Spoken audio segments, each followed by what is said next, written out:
अगं माणसं आमच्या सानिध्यात येऊन स्वतःला सापडतात, हरवत नाही. तू कसला विचार करतेयस?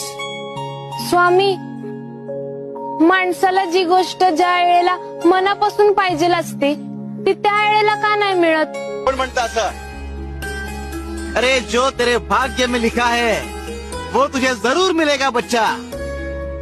हो, मात्र अवास्तव अपेक्षा ठेवून जर भाग्यावर अवलंबून राहशील तर मात्र पदरी निराशाच येईल. जे तुझ्या भाग्यात लिहिलंय तेच घडणार. आणखीन एक, बाळा, आत्म्यासारखा सुंदर मार्गदर्शक कोणीच नसतो, हे ध्यानात ठेव. सगळं मिळणार, फक्त सब्र हवा चांदुले. माणसाला त्याला हवी असलेली गोष्ट ही योग्य वेळेवरच मिळते. हो, मात्र त्याच्याकरता योग्य वेळ कुठली हे आम्ही